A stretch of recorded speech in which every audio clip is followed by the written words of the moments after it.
Welcome back to Talking Feds, a roundtable that brings together prominent former federal officials and special guests for a dynamic discussion of the most important political and legal topics of the day.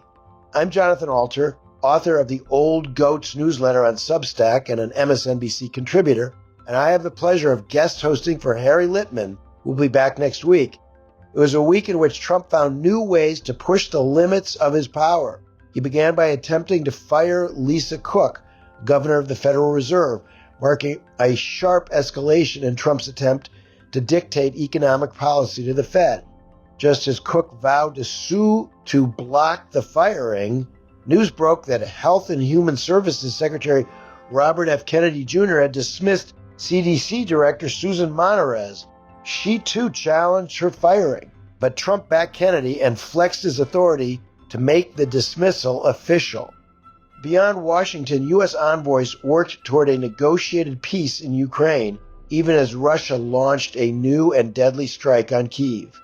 Trump's much-hyped Alaskan summit with Russian counterpart Vladimir Putin raised expectations that the administration seems to be having a hard time satisfying. Meanwhile, Trump continued to push an unrelenting deportation agenda, flood the nation's capital with militarized law enforcement, and touted it all at an endless televised cabinet meeting. To try to make sense of Trump's flurry of high-profile power grabs, firings, and his negotiations with Vladimir Putin, I'm really excited by our guests today. We've got a great roundtable of three of the most insightful observers of Trump in the whole country. Peter Baker, you all know, he's chief White House correspondent for the New York Times and a political analyst for MSNBC. He's the author of many books, most recently The Divider, Trump in the White House, 2017 to 2021, which he co-wrote with his wife, Susan Glasser, who's also a Talking Feds regular. Molly Jong-Fast, you also know, another regular. She's a special correspondent for Vanity Fair and a political analyst for MSNBC. Basically, everybody on today's show is a political analyst for MSNBC. She hosts the podcast Fast Politics, and she's got a terrific best-selling book out this summer called How to Lose Your Mother. And you can hear Harry and Molly trade political legal questions on the regular mashup episodes that they do. Charlie Sykes, who I always remember, Charlie, because you were the first person ever to ask Donald Trump a tough question back in, I think it was 2015 when you had your radio show in Wisconsin. And somebody said, you've got to listen to Charlie's interview. You just threw him for a loop. This was before you formally broke with him and became one of the most important conservative consciences in this country. You are a founder and former editor-in-chief of The Bulwark, and your most recent book is How the Right Lost Its Mind. Your Substack newsletter, to the contrary, has great analysis and conversations on your podcast there. And thank you. But I wanted to kind of start with the Fed, because this is, I think, the most contentious thing going on at the moment. Lisa Cook, the Fed governor, has hired Abby Lowell, the attorney who seems to be representing everybody in Washington these days, who's challenging the Trump administration, a legendary criminal defense attorney. And she is suing Trump over his attempts to fire her, which he's only allowed to do for cause under the law that established the Federal Reserve. So, Charlie, let's just start with you on this. Like, where do you think this case is going? How seriously should we take the efforts to resist the president? And what do you think about his bringing this up in the first place? I mean, we don't know where it's going to go, but I mean, this is really for all the marbles. If it goes to the Supreme Court has given Trump tremendous leeway in firing agency committee members, but they have carved out an exception for the Fed because of the importance of the independence of the Fed.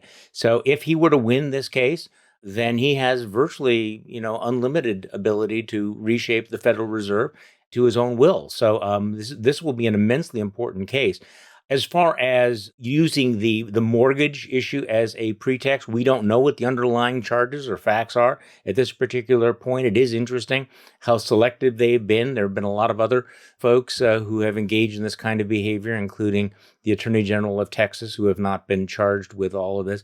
But what is most interesting to me so far, and I'd be interested in hearing other people's reaction, has been the lack of reaction from the markets, who would normally, you would expect, would be somewhat freaked out by the prospect that the Federal Reserve would lose its independence and that Trump would begin to use it, manipulate it for political purposes. And yet we haven't had much of a reaction. And I guess, the best theory I've heard is that the markets really don't take the threat that seriously. They think that Trump will, in fact, not go through with some of the things that he's promising to do or indicating that he will do because he's afraid of spooking the markets. But, I think you're right to lead off with this. This, I think, is probably going to be one of the most momentous cases. Well, I guess following through for Trump at this point would be to send federal marshals to the Fed and drag her out of there. I mean, how could he actually follow through on this firing? I really don't know about this. My guess is that everything's going to be frozen until you get some court action. But when I talk about follow through, I mean to shape, MAGA-ize the court and use it to slash interest rates and to do various other things that would really call into question the stability of the dollar and would shake the economy. If the markets believed that that was going to happen, there would be more of a reaction. But so far, they haven't freaked out. Is it possibly because in his first term, when he tried to appoint some pliant governors to the Fed, he got rejected? So the Senate Republicans want somebody who's going to be at least vaguely independent. Does that sound right to you guys? I mean, the question of why the markets are not acting rationally is because I think they think they'll get a rate cut, and a rate cut will, in fact, make the market rocket. But I think the real question is, look, this is like everything in Trump world. We are just living through Nixon. Remember, Nixon influenced the Fed to cut rates, enter stagflation. So, I mean, other things happened. He got reelected and we got into stagflation. So I think the question is, I don't think that the public markets have a kind of long-term horizon. I think they are very, pump and dump. So you're not going to sell into a rate cut because obviously, and Powell said, I think he's leaning as much as he can on a rate cut. And again, he's also so much data. If you look at the woman, his most recent firing from Bureau of Labor Statistics, that was a great example of someone where he didn't like the data, so he fired her. And we saw a core inflation index that showed a 2.6%. So obviously inflation is still hot and they're going to cut rates. And we just had a quarter of negative growth. So it's hard for me to imagine that we're not heading somewhere pretty bad, but I think the market thinks it can get some juice off that.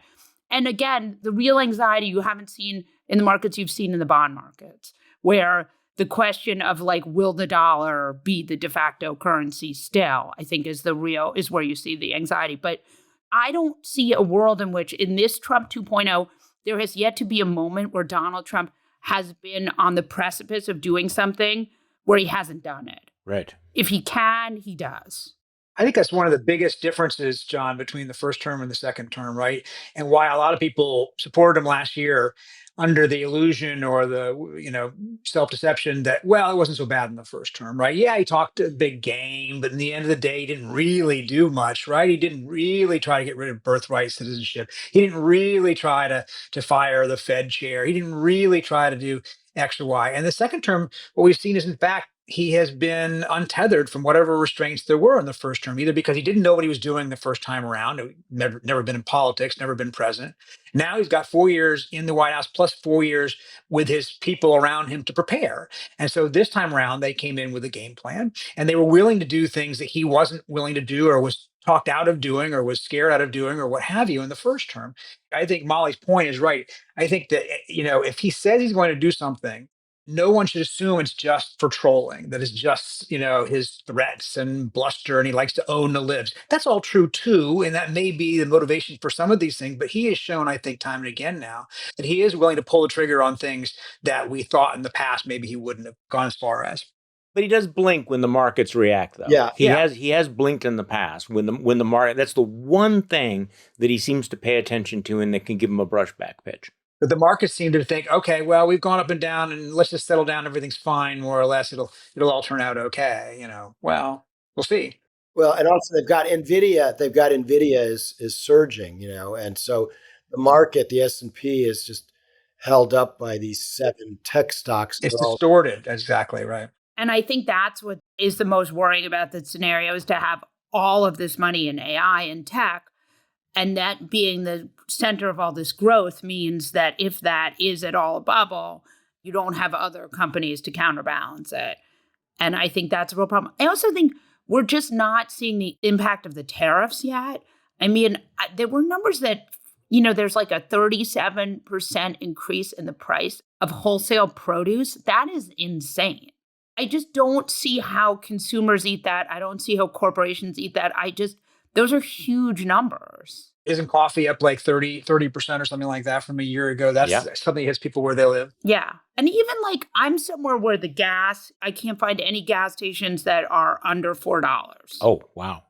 Which seems nuts. No, it's much cheaper here. And he tells us there are states with only $1.99, which of course is not no. true. It is true, though. I mean, it is true that there are independent numbers, not his numbers, that suggest that the Labor Day cost of gas this year is below where it's been for a number of years. So to be fair, but you're right. I think that the threat of increases in prices, people will kind of stop paying attention to it. But when it's going to hit them in the face, when they show up at a grocery store or a restaurant or a shopping mall, particularly when we get to Christmas and they're buying things for their kids, 15% seems to be the floor, the minimum tariff that he's talking about, that he's imposing.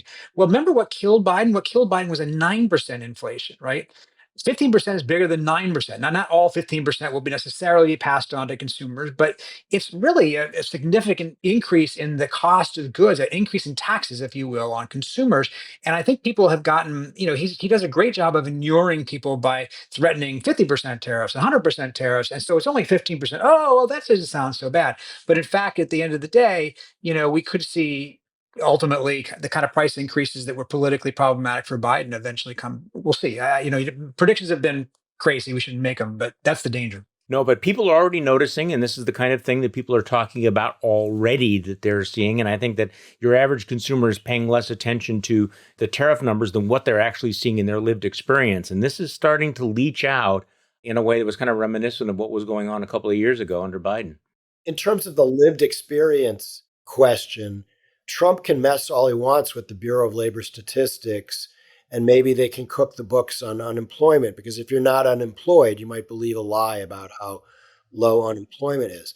But inflation hits everyone, so that the statistics from the government are much less important than how people feel. And this is what Biden learned. However, the 15 to 9% comparison, I guess, Peter, I would say, one question about that is that it's 15% on imported goods. Right. Yes, of course. So a lot of things won't be affected by that, right? Yeah, the price of eggs, is not affected by tariffs. But I love this Nixon comparison, Molly, the comparison on the economy, because it does feel a little bit like we might be headed for some kind of stagflation.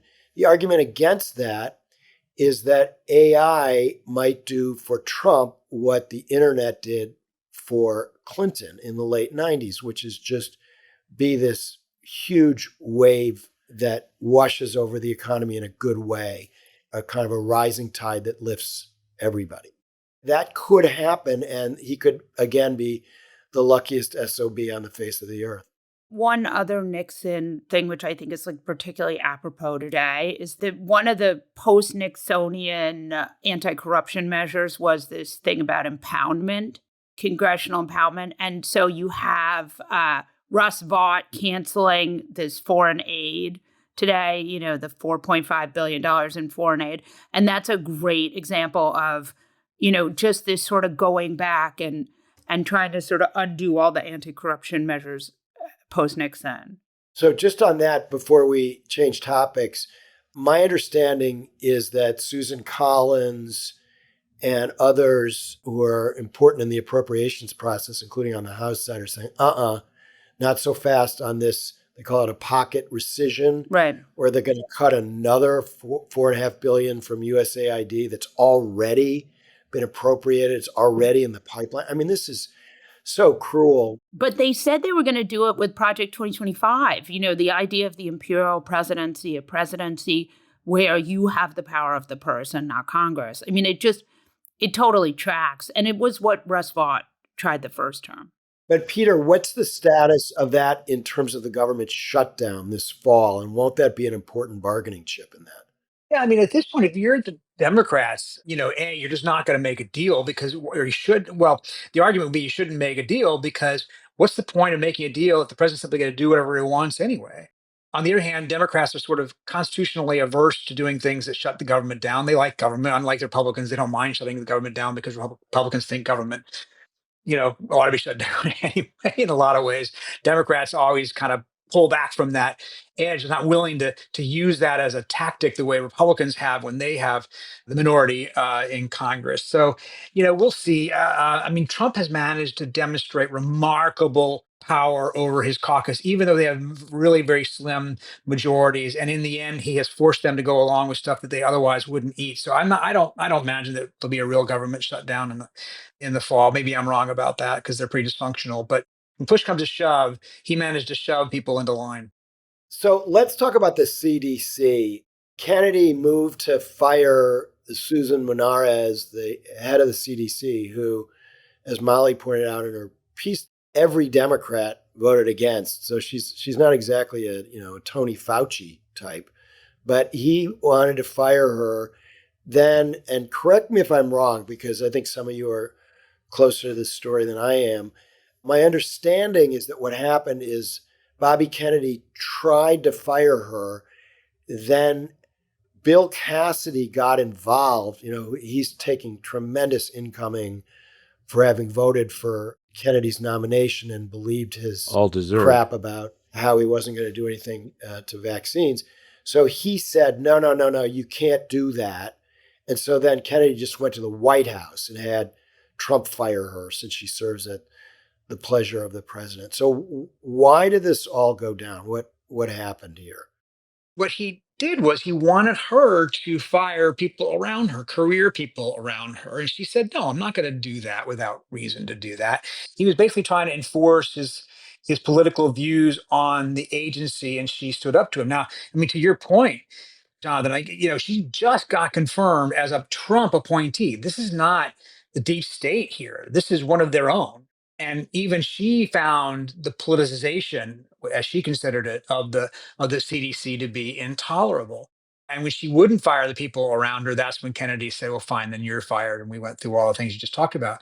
But what strikes me is what we've seen just in the last few weeks. Look at just what we've seen here. Okay, so we're firing the CDC person because we don't want there to be scientists who disagree with our views about vaccines.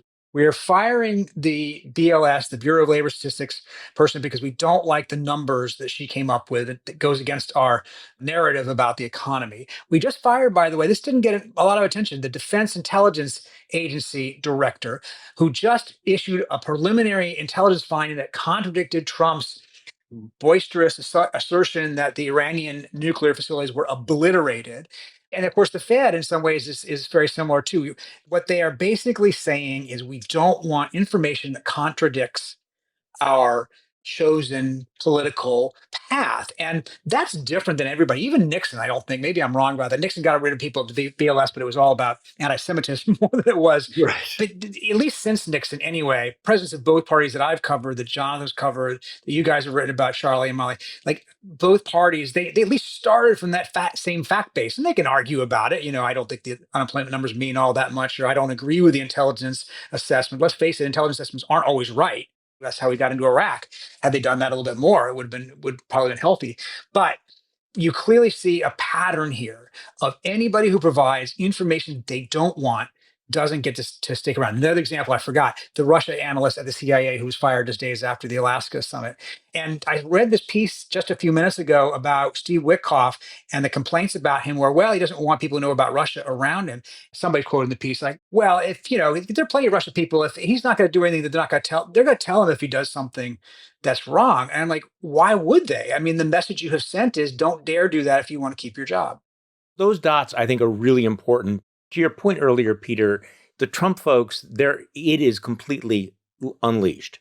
And you get the sense of the unchecked power, and that anyone that gives you information, anyone that says anything that you disapprove of is going to be axed. And it doesn't matter who. So with what's happening in the CDC, Robert Kennedy turned out to be exactly who we thought he was, exactly who he told us he was.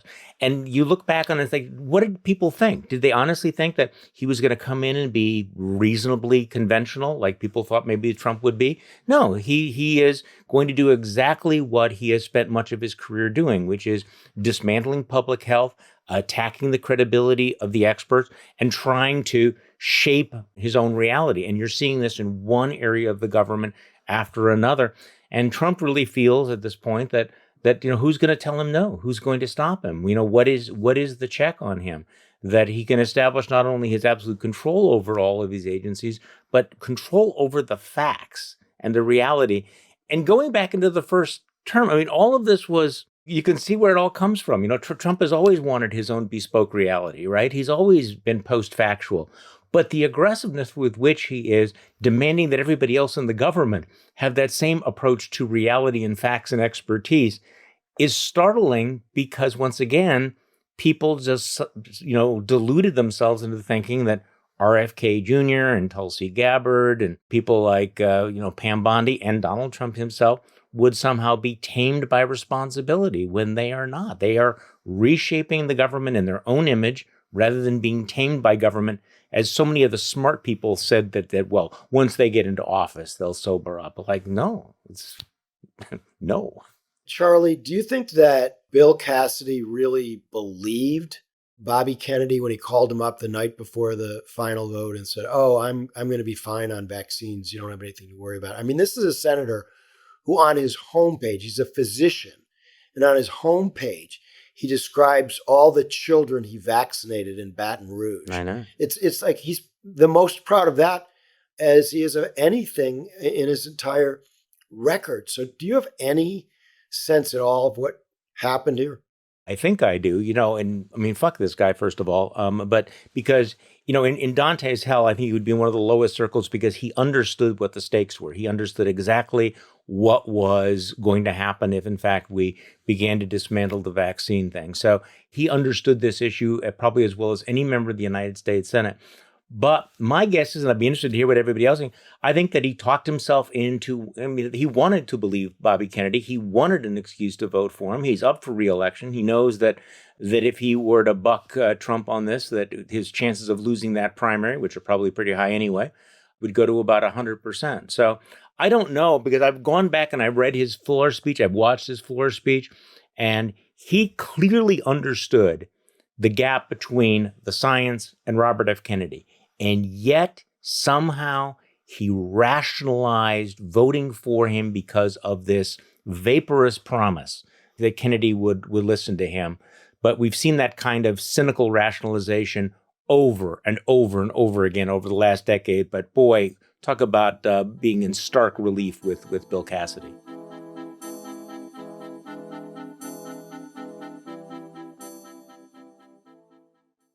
All right, it is now time for a spirited debate brought to you by our sponsor, Total Wine and More.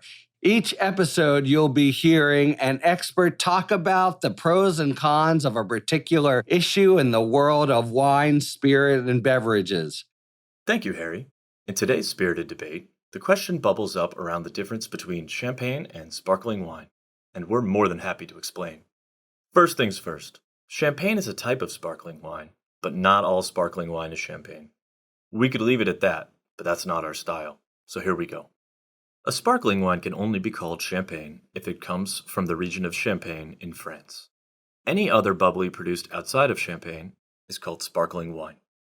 In this exclusive region of northern France, Three types of grapes, Chardonnay, Pinot Noir, and Pinot Meunier, come together to produce what will become the champagne you know and love. Champagne production is controlled by strict laws, so all of those grapes we just mentioned must be hand-picked. It's a labor of love, right? The other difference comes from the fermentation process, specifically the second fermentation process that produces champagne's signature bubbles. This time-consuming fermentation takes place in the bottle and is known as the traditional method, whereas some sparkling wines are fermented in a tank. Now take a wine like Cava, which is made in the champagne method, but because it's produced outside the region of Champagne, it's classified as, yep, you guessed it, sparkling wine. So if it's sparkling wine you want, Total Wine & More has a huge selection, including Prosecco, which comes from the Veneto region of Italy, Sec from Austria and Germany, and Cremant, which comes from France just outside of the Champagne region. But all these sparkling wines have something in common.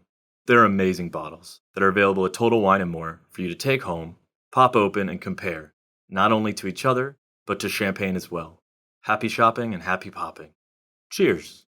Thanks to our friends at Total Wine & More for today's A Spirited Debate.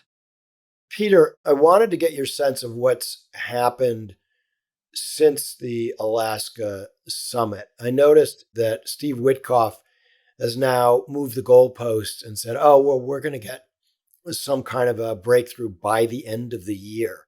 What are the implications of that? And what do you think the state of play is right now? We should take all time estimates and deadlines set by Trump or his people with a massive rock of salt, right? This is the same president who said he would end the war in Ukraine even before he took office, even before his inauguration. He said it would only take him 24 hours, and he wouldn't even wait. He said until he was sworn in, he would just do it like that. And then he said, "Well, okay, I'm gonna give him 50 days. Okay, I'm gonna give him 2 weeks. Okay, if we're gonna do it by Friday. Okay, we're gonna have this Alaska summit, and if we don't have a ceasefire by the end of the day," he said on Air Force One on the way to Alaska, "I'll be very unhappy and will impose severe consequences." None of which, of course, has happened. I was in Alaska in the room. I watched Putin. I've been watching Putin now for 25 years, including 4 years in Moscow. Putin hasn't changed his mind. Putin's not looking for peace. He's looking to manipulate the situation to his best advantage. And he is, because he's getting to continue what he wants to do on the battlefield without further penalty. And if by the end of the year is now the deadline, that means he has 4 more months to take as much territory as he wants, to inflict as much pain and hardship on the Ukrainians as he wants. And then if they were to get to a deal, he starts off, of course, from a much higher, stronger position. I'm not sure that he wants a deal even at the end of the year. What he said in Alaska, I was in the room, he said, we have to address root causes. In Putin's lexicon, root causes means we have to get the West out of the East, NATO out of Eastern Europe, out of the whole former Warsaw Pact. It should go back to its 1997 lines. No American troops should be in Poland, the Balts, any of this kind of thing. I should have complete control, in effect, he's saying, over Ukraine, whether he physically controls it or not. It should be within Russia's sphere of influence. So when you hear the words root causes, that means no peace deal anytime soon, because none of the conditions that he is setting, which are the same conditions, by the way, he set 3 years ago and were rejected then, none of those are the kinds of things that Ukraine can accept. No Ukrainian president could accept that politically at home. Why, after all the death and mayhem? And certainly the Europeans made clear they're not going to accept that. Trump may have thought that sounded like a concession, but it's not. So here we are, 2 weeks to the day after Alaska, no ceasefire, no deadlines, no severe consequences, and no meeting between Putin and Zelensky. Now, maybe there will be one. Everybody can hope, because obviously this has been a horrific time in Ukraine, especially. And the earlier the fighting stops, certainly a lot of people would be saved. But if we're now moving the goalposts, as you say, to the end of the year, that's 4 more months of killing. How much advantage does that give the Russians? Is it possible they could really take a big chunk of new territory, or do the Ukrainians have the weapons they need to hold them off, as painful as it is? I don't think the Ukrainians have the same weapons that they need. The munitions that the United States provided Ukraine under Biden, with bipartisan support in Congress, at least from a lot of Republicans, not all Republicans, before Trump came in, basically ran out this summer. And there's no indication that the United States is going to provide more weapons other than those the Europeans buy from the United States. So at best, the Ukrainians are going to probably get around half the amount of weapons that they were getting before. It's hard to see the Europeans being able to really fill in that void. And so Putin's playing for time because, he either plays for time and watches Ukraine lose its edge. He has more people, more recruits, more cannon fodder than Ukraine does. That's one thing that Ukraine can't do more of. They can't grow more young men who can fight. They have a limit to how many they have. And either he does better on the battlefield or he just waits out Trump and assumes Trump gets tired of it and walks away. And then Putin has, in effect, a de facto control over that part of the world, even if he doesn't have troops everywhere in Ukraine. I want to kind of broaden the conversation out a little bit now to look at the MO that Trump has used across pretty much everything that he's done. And both Charlie and I swear, Charlie, I didn't know that you had used the word first this week, although I've been using it a lot lately. But both of us used the E word, extortion. I did it on my Substack, Old Goats, and Charlie, you did it on your Substack. So, Charlie, why are you using the term extortionist? Well, I go back and forth between thinking of Donald Trump as an, out of control authoritarian versus just acting like a mob boss. And I'm not sure that it's a distinction without a difference. But in one case after another, whether it's law firms or universities or media companies, if you noticed how often he has said, nice company you have there, wouldn't it be a shame if I had to sue you or use government action against you? And so this extortion of billions of dollars has been successful. The law firms paid up, ABC and CBS, Paramount, they paid up. We're seeing the universities pay out hundreds of millions of dollars. And I think that the most recent case was when Donald Trump, said to American companies, let me take 10% ownership of your company. Otherwise, I will continue to, I will use the full force of my power as the presidency to hurt you. And so you saw that with Intel, where, about a month ago, he's saying that the CEO was so conflicted that he needed to retire. Needed to be fired immediately. And it was like 17 days later, he's standing there and, with these big grins, saying, hey, how about that? He just decided that, out of the goodness of his heart, he's going to give 10% ownership of a private company to the federal government.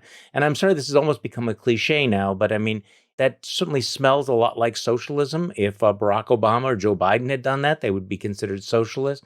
But this is Donald Trump's MO. And it is extortion. Give me the money, show me the money, or I will hurt you or inflict some sort of a pain on you. And so far, we've seen one entity, one institution, one company after another willing to pay up. He learned to kneecap people at Roy Cohn's knee. Yeah. Roy Cohn represented John Gotti and Carmine Galante, and Trump himself was in business with mobsters both in New York City on concrete contracts in Atlantic City, and now there's a new story that he was very involved with Russian mobsters as well. Unsurprising. So it does feel to me like maybe, even though it's not a new analogy, that maybe he's less like Adolf Hitler and Benito Mussolini and more like John Gotti, and Al Capone. And by the way, saying nice place you have, your pity if something happened to it. Trump is not as subtle as that. The extortion is much balder. Obviously, like all men of his vintage, he loved The Godfather, but he doesn't have their finesse. He's John Gotti with nuclear weapons and control of the Department of Justice. So that's where the analogy becomes tricky, because I think he is more like a mob boss. But you think of the immense power that he has, control over the independent agencies. If you have control over the FCC and the FTC and the SEC and maybe the Fed and the Department of Justice and the FBI, when you sit down, you can be like John Gotti, but you've got a lot more clout. So a lot of people are saying, and not just Trump apologists, but some of the victims. I talked to the chair of the board of a major university recently, and he said, well, Trump has all the leverage. I said, this isn't leverage. This is extortion. Leverage is what, say, Trump had in the big, ugly bill where he said, we've got this money for universal school vouchers, and if you want the money, you need to adopt the program. But if you don't adopt the program, it's not like you lose all of your Title I money, you lose all your federal money. It's just he's using leverage to get you to buy into his idea. Right. And that's fine. I mean, Obama did that with Race to the Top. You can use leverage, but that's not the same thing as saying something terrible and ruinous will happen to you if you don't go along with me. What I'm struck by is another good example that happened just the other day that got very little attention and maybe wasn't the biggest deal in the world. But on Sunday, he got so angry at Chris Christie, the former governor of New Jersey, former ally of his, about something he said on ABC's This Week, that he said in writing on his social media post that maybe we should now investigate the Bridgegate from 12 years ago. And people just said, "Oh yeah, okay, that's just Trump." Like, wow. Think about that for a second. You have a president of the United States openly saying that I'm angry at a critic and for what he said, and therefore I will use the power of government to investigate something that was closed a dozen years ago for the sole purpose to punish him for his speech. There's not even a pretense. You said, John, right, that he's not even as subtle as that, right? He doesn't pretend. I mean, with the John Bolton thing, they're saying there are actual allegations and the search warrant has actually been filed and judges approved it. And so maybe it's not just about retribution because maybe there's some there. Okay, well, we don't know enough about that yet to say. It certainly looks like retribution, but maybe there's some substance there. On Sunday, he just puts out there without any disguise at all. I'm mad. I don't like what you said. I may investigate you. What did he say to Elon Musk when Elon Musk broke with him? I'm mad. I may cut off all of your multi-billion-dollar contracts. Where is Elon Musk today? Pretty quiet. I want to add one thing, which is Elon Musk had lunch with JD Vance. So I just think it's interesting. JD Vance had this USA Today interview where he told USA Today, I'm just going to read the quote because it's like kind of an incredible thing to say.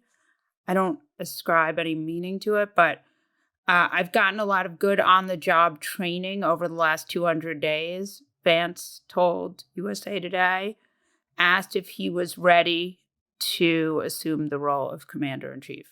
I think that's the kind of thing a vice president has to say, that they're ready to assume. You think Trump considers him to be the heir apparent of MAGA? Because I'm not. I agree with you. I don't think Trump does. I think what's going to happen starting in 2027 is going to be great theater where Trump will shiv his own vice president and say, well, maybe Bobby Kennedy would be better as my successor, and maybe I'll run myself. And he'll just, keep stirring the pot, but there's no way he's going to have a clean handoff to Vance. So it's going to get very messy in a delicious way for those of us who are watching. But in the meantime, just to get back for a second to this question of extortion, like, what do people in the mafia use to enforce their extortion? What is their weapon? Well, it's like a garrote, right? Like Luca Brasi, or it's like a gun behind the toilet, like when Michael Corleone went into the bathroom. In Trump's case, it's an investigation, right?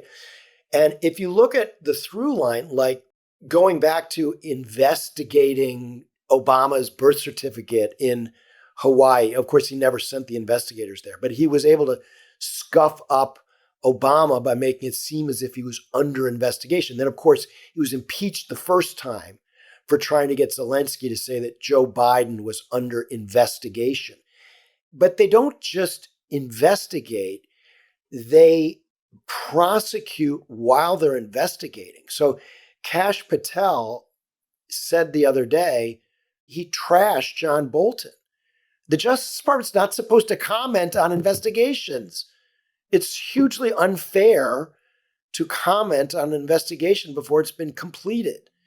He's so good at being a bully. He's so talented.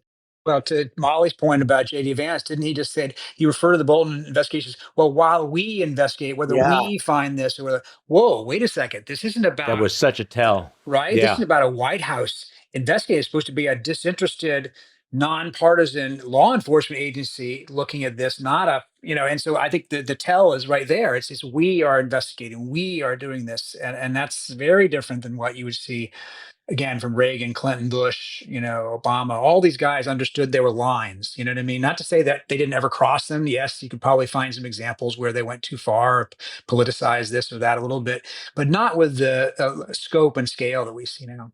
But I tell you this, when I try to get people to quote people for stories who used to be very open about their views of Trump. Now they're like, no, no, no, I can't. I got a kid who works for the government. I got a wife who has a law firm which is under threat.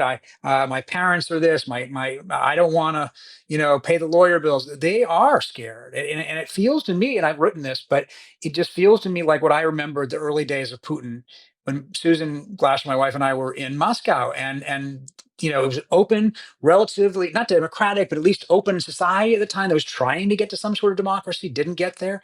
And over the 4 years we were there, it closed up. And the people who talked to us at the beginning when we got there wouldn't talk to us at the end because they were too scared. This is such an important point because the fear is the point here that you don't have to arrest somebody. You don't actually have to charge them.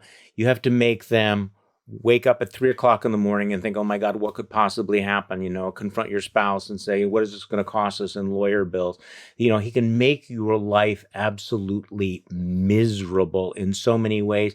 And the reality is that a lot of the people who are the targets of this don't have the resources. They don't have big corporations. They don't have the ability to, hunker down and do this. So, and quite frankly, in the next 48 hours, Donald Trump could put out a tweet asking for any one of the four of us to be investigated for something or other. Not to mention the vast amount of data that they have access to, because you know what? You show me the man, I'll show you the crime. Can I just say, we are so soft and cowardly in this country. I mean, it is kind of amazing. We have all those billionaires who are like just more than happy to just suck up to Trump. I mean, I just am shocked at how, like Putin was actually killing people. That's not what this is. This is like, you might get audited. I mean, it sucks, but my grandpa went to jail. And like, I just think we are so soft in this country. And so, don't want any trouble. And by the way, what I think when you talk about the universities and the law firms, it doesn't work anyway, right? Like those universities are being extorted. The law firms are being extorted. It's not like Trump says, oh, okay, that was enough I got from this person. The good news about this administration is they're wildly incompetent and at war with everyone. 80% of Trump's threats he never goes through with anyway because he's just lost interest, or there are 9 other targets. So, I do think it's scary, but I also think we are in this country breathtakingly cowardly. In 1990, I appeared in a documentary about Trump, a negative documentary. It was called Trump, What's the Deal?, which Trump managed to get suppressed at the time. It wasn't available. It's now available online, but not until 2015.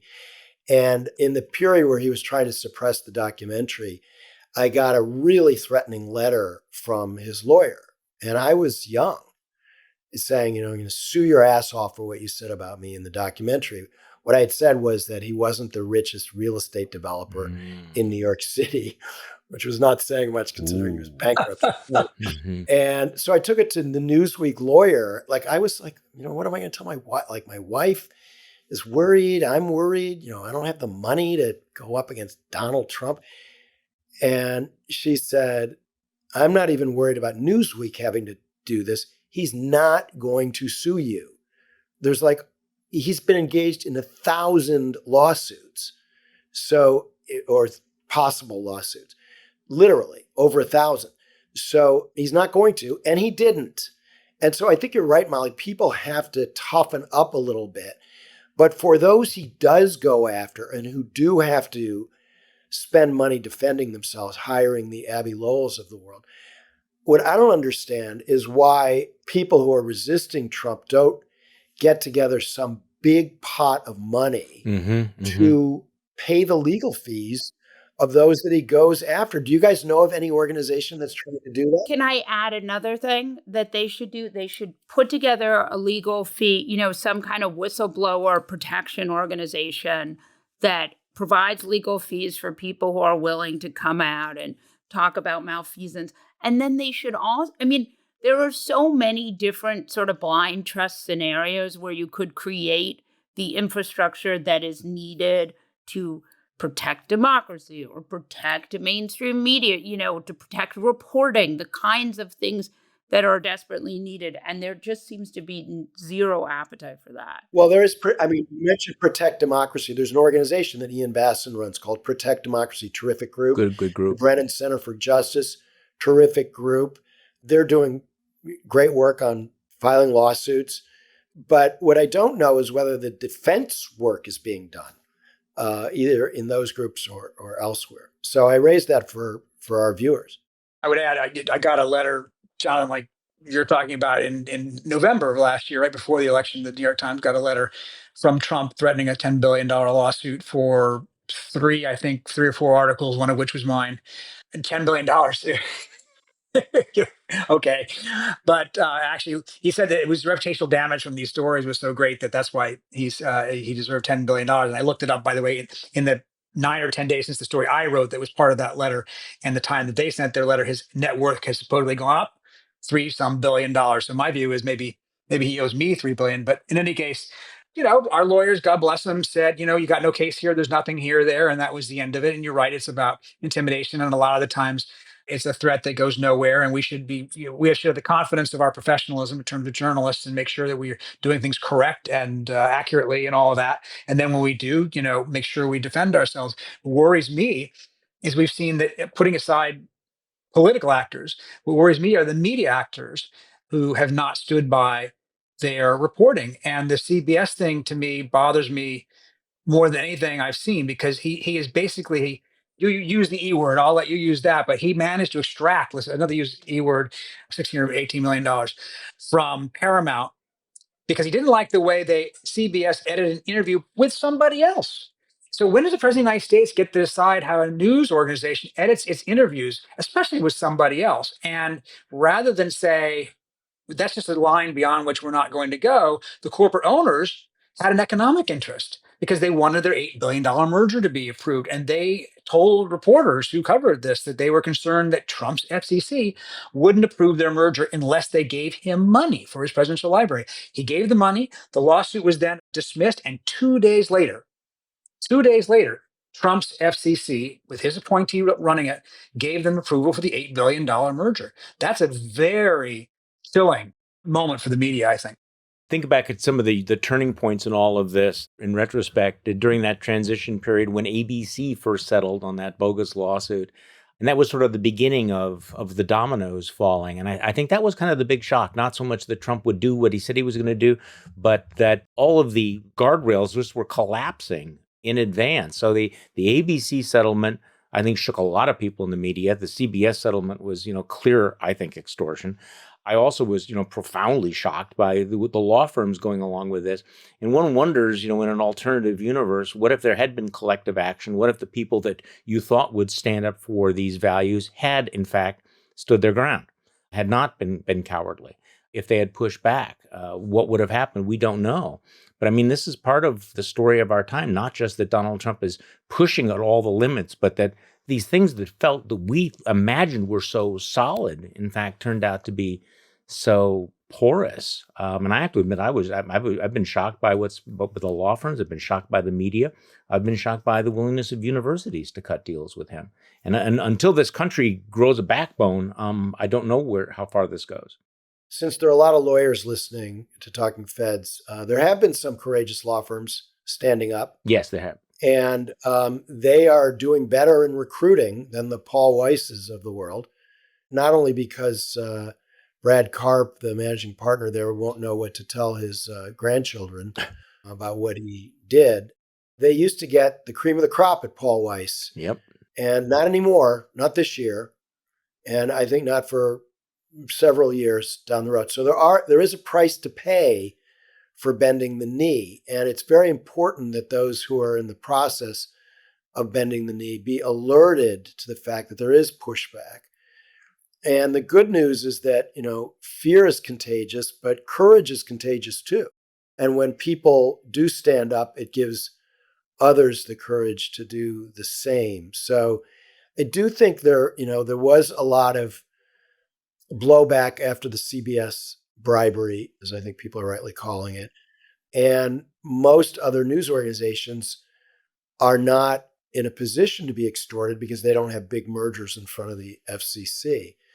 So, most people can stand up, and they just need to be convinced to do so, and that doing so is passing the character test of their generation, and bending the knee is flunking the character test of their generation.